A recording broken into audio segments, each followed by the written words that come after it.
Hey, what's going on, guys?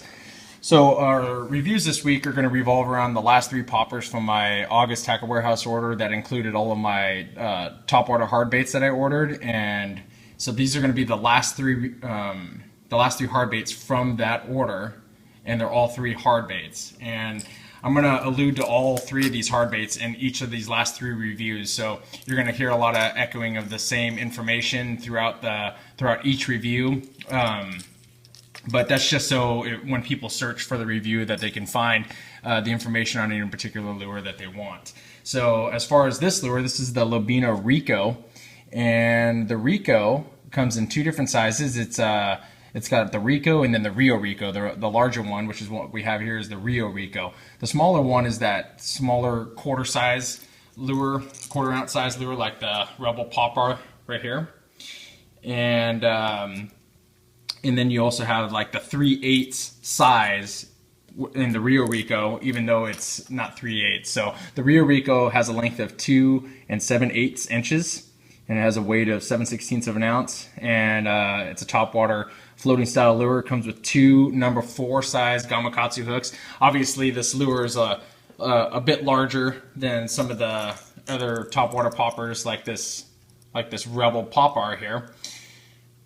Lately, I've been leaning towards these 3/8 sizes. I know this isn't 3/8, it's 7/16, but I've been leaning towards that 3/8 size lately because I just feel like they're as effective at catching numbers of bass as the smaller version is. So now, for those of you that don't know about the Lobina Ricos, they're a very expensive lure. They retail, let's see, $19.95 to $20.95, which is what Tackle Warehouse has them. I think all the Rios, the Rio Ricos are all $20.95. So it's a $21 lure. It's pretty steep.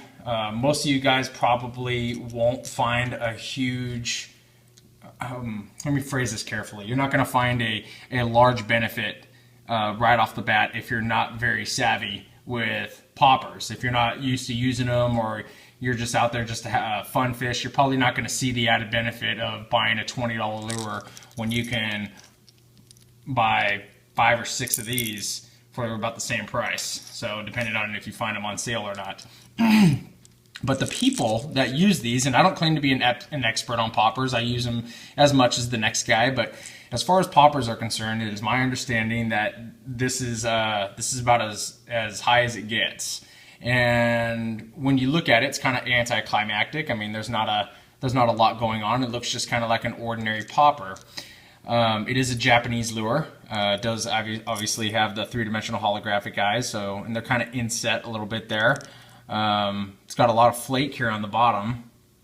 I guess the color for a $20 lure kind of leaves it a little bit left to be desired, but this color here is absolute, which a friend of mine told me was a very productive lure as far as the color was concerned. That's neither here nor there for me. I mean, as far as colors are concerned, I think the belly of that is going to be the business of it. But as far as the lure is concerned, I mean, it's just a relatively normal looking popper. Now, there are two facets in poppers that we're going to be looking at that are pretty much essential as far as poppers go, or topwater lures in general go. And one of the two is, well, first of all, it's not the color, and it's not really the size of the bait. I mean, they're all going to be right around the same size, but the first one is going to be the sound, and the second one is going to be how it performs on the water. And there's multiple things that fall into that performance factor while it's on the water. But the main thing, and a friend of mine also says the same exact thing. In fact, I asked him straight up, I mean, what he thought was the deciding factor for buying this versus any old other popper, and he says plain and simple, it's the sound of the lure. The sound of the lure, I mean, I suppose it really doesn't sound like anything that would be out of the ordinary. It's not exactly striking. I'll go ahead and shake it around for you. It's definitely louder than a normal popper. It has a lower tone to it. It has a lower pitch to it, I guess. But he says that tone, for whatever reason, seems to catch fish. I mean, he says that he'll be around people that are fishing this, and vice versa. People or he'll be fishing this and other people won't, and this lure just seems to outperform any other popper that's when the popper bite is on. And he believes it's that sound. So there's the sound of that one. I'll go ahead and show you the Strike King KVD Splash. This is the new one that just came out a few months back. Now, I don't know what it sounds like when this is going to be played back, but this lure definitely is not as loud as the Rio Rico. And it definitely has a different sound to it. Let's see, here's another one. So let's do them both together.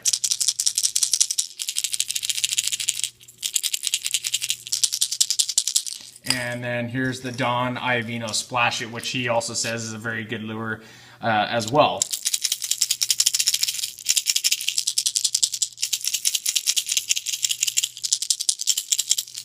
So without getting too much into the noise behind it, it definitely has a unique sound. And I think what has happened here is Lobina has really capitalized on that fact that people understand that this has been a proven fish catching lure, and they've capitalized on the market because of the fact that people will buy this lure at that high $21 price.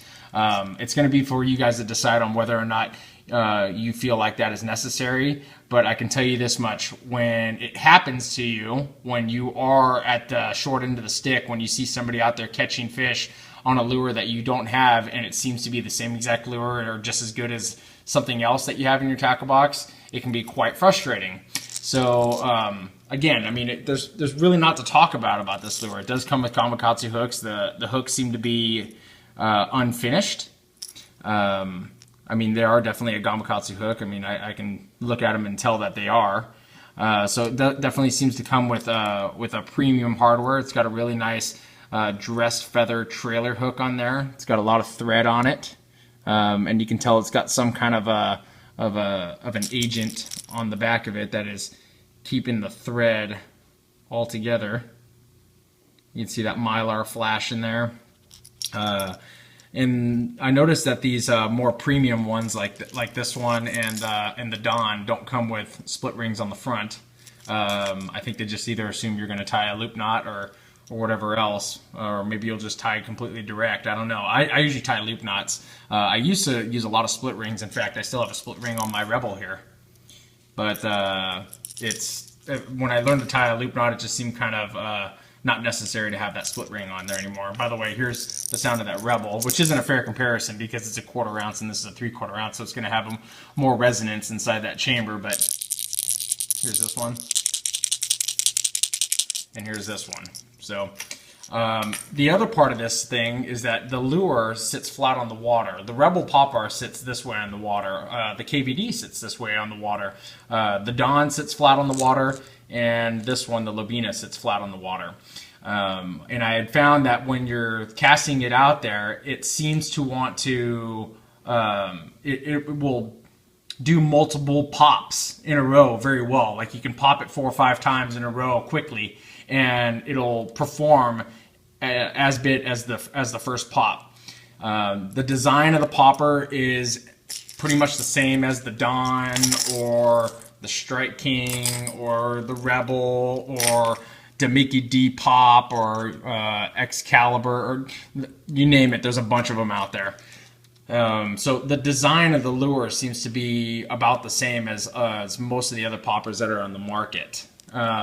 This lure doesn't cast very well, as far as I've seen other lures that cast much better than this. Rebel cast better, Strike King cast better. This one, because it's not so tail weighted, let's see if we can, here we go. Because it isn't as tail weighted, it only has that one ball here, and the balls are pretty much evenly distributed. You can tell they're like a brass ball that's just kind of rocking around from side to side in there. That it just wants to sit flat. And if you do an overhand cast, it's going to want a helicopter on you. So definitely an underhand roll cast seems to be in order when you're using this lure. But it's a very nice lure. You can tell it says Rio Rico right there on the back. Again, the paint jobs, I mean, that's probably one of those things that you fall in love with a color, like my buddy that probably fell in love with this Absolute or Clear Lake Shad or whatever other colors that seem to be very productive. It seems to be that whatever color you seem to catch fish on, that seems to be the ticket for you. But I think with topwater lures, the color, as long as it's not something that is that deviates completely from what is just natural. Like if it's a really bright chartreuse versus a black, that might make some difference. But as far as that is concerned, I don't think it's going to make much of a difference as to whether or not the fish is going to bite one lure over the other. So that's just my 2 cents about it. Go ahead and go over the colors here. The Lobina has a lot of colors. That's the other thing about this company. They have a whole gamut of colors. I mean, if that's your thing, you want to be able to buy a different color, or looking for something that's really cool looking, they've got it. You go to their website, they got a whole bunch of them. So let's see, this one, I'll have to take a look just to make sure what it is. Well, here, I'll go over this one first.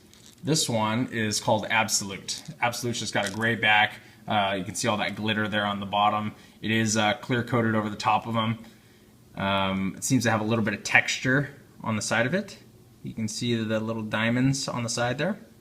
But the other one here is completely smooth. So this one is called Absolute.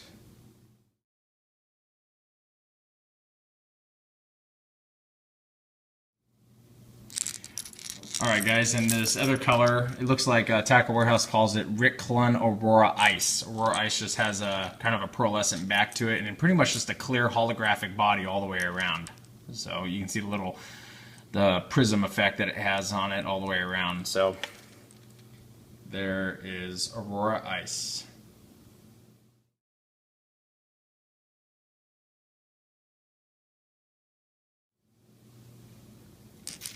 Alright guys, so here is the Lobina Rico. Pretty expensive lure, but again, it's got a very, very good following to this lure. Been very productive for a lot of people out there.